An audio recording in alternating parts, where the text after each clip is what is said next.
ನಾನು, ನನ್ನದು, ನಾನೇ ಶ್ರೇಷ್ಠ ವ್ಯಕ್ತಿ, ಹಣ, ಸಂಪತ್ತು, ಹೆಸರು, ಸ್ಥಾನಮಾನ, ಘನತೆ, ಗೌರವ, ಅಧಿಕಾರ, ಆಡಳಿತ ಇವೆಲ್ಲವನ್ನು ಪಡೆದುಕೊಳ್ಳಲು ನಾನು ಏನು ಬೇಕಾದರೂ ಮಾಡಬಲ್ಲೆ, ಯಾರನ್ನು ಬೇಕಾದರೂ ತುಳಿಯಬಲ್ಲೆ ಎಂಬಂತಹ ಈ ಒಂದು ಕಾಲಘಟ್ಟದಲ್ಲಿ ಇಂದಿನ ಶುಭ ಸಂದೇಶದಲ್ಲಿ ನಾವು ಆಲಿಸುವಂತಹ ಸ್ನಾನಿಕ ಯೌವಾನನ ಮಾತುಗಳು ನಮ್ಮನ್ನು ಪ್ರೇರೇಪಿಸಬೇಕು, ನಮ್ಮ ಮನವನ್ನು ಮುಟ್ಟಬೇಕು. ಇಂದು ಜನವರಿ 11 ಶನಿವಾರ. ಇಂದಿನ ಶುಭ ಸಂದೇಶ ಯೌವಾನ 3:22-30. ಪ್ರಿಯರೇ, ಈ ಒಂದು ಶುಭ ಸಂದೇಶ ಭಾಗದಲ್ಲಿ ನಾವು ಸ್ನಾನಿಕ ಯೌವಾನನು ಒಂದು ಕಡೆ ಸ್ನಾನ ದೀಕ್ಷೆಯನ್ನು ಕೊಡುತ್ತಿರುತ್ತಾನೆ, ಹಾಗೂ ಇನ್ನೊಂದು ಕಡೆ ಪ್ರಭು ಯೇಸು ಕ್ರಿಸ್ತರು ಸ್ನಾನ ದೀಕ್ಷೆಯನ್ನು ನೀಡುತ್ತಿರುತ್ತಾರೆ.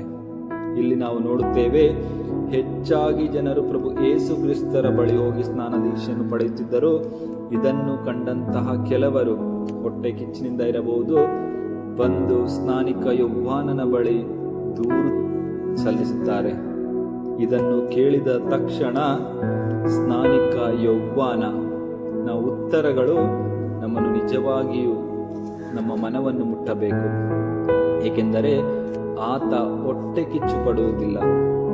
ಇನ್ನೊಬ್ಬ ಬೆಳೆಯುತ್ತಿದ್ದಾನೆ, ಹೊಳೆಯುತ್ತಿದ್ದಾನೆ ಎಂದ ತಕ್ಷಣ ಆತ ಹೊಟ್ಟೆ ಕಿಚ್ಚು ಪಡಲಿಲ್ಲ. ಬದಲಾಗಿ ಆತ ಹೇಳಿದಂತಹ ಮಾತುಗಳು ಇಂತಿವೆ. ಆತ ಒಪ್ಪಿಕೊಳ್ಳುತ್ತಾನೆ, ನಾನು ಲೋಕೋದ್ಧಾರಕನಲ್ಲ, ನಾನು ಒಬ್ಬ ಮುಂದೂತ ಮಾತ್ರ, ಆತನ ಆದಿಯನ್ನು ಸಿದ್ಧಪಡಿಸಿದಂತಹ ವ್ಯಕ್ತಿ ಮಾತ್ರ. ಆದ್ದರಿಂದ ನೀವು ಹಿಂಬಾಲಿಸಬೇಕಾರದು ನನ್ನನ್ನಲ್ಲ, ಬದಲಾಗಿ ಆತನನ್ನು. ಹಾಗೂ ಕೊನೆಯದಾಗಿ ಆತ ಒಂದು ಮಾತನ್ನು ಹೇಳುತ್ತಾನೆ, ಅದಾಗಿದೆ, ಆತ ಬೆಳೆಯುತ್ತಿರಬೇಕು, ನಾನು ಅಳಿಯುತ್ತಿರಬೇಕು. ಆತ ಬೆಳೆಯುತ್ತಿರಬೇಕು, ನಾನು ಅಳಿಯುತ್ತಿರಬೇಕು. ಪ್ರಿಯರೇ, ಇಂದು ನಾನು ಮಾತ್ರ ಬೆಳೆಯಬೇಕು, ಇತರರು ಅಳಿಯುತ್ತಿರಬೇಕು ಎಂದು ನಾವು ಇತರರನ್ನು ತುಳಿದು ಮೇಲೆ ಬರುವಂತಹ ಸಂದರ್ಭದಲ್ಲಿ ಈ ಒಂದು ಸ್ನಾನಿಕ ಯೌವಾನನ ಉದಾಹರಣೆ, ಈ ಒಂದು ಮಾತು ನಮ್ಮ ಮನವನ್ನು ಮುಟ್ಟಿ ನಮ್ಮನ್ನು ಬದಲಾಯಿಸಬೇಕು. ನಾವು ಮಾತ್ರವಲ್ಲ, ನಮ್ಮ ಜೊತೆ ಇರುವವರು ಸಹ ಬೆಳೆಯಬೇಕು. ಆದ್ದರಿಂದ ಅವರಿಗೆ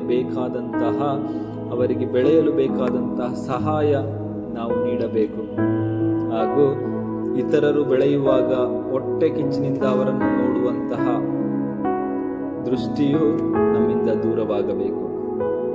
ಆದ್ದರಿಂದ ಇತರರು ಬೆಳೆಯಲಿ, ದೇವರು ನಮ್ಮನ್ನು ಬೆಳೆಸುತ್ತಾರೆ.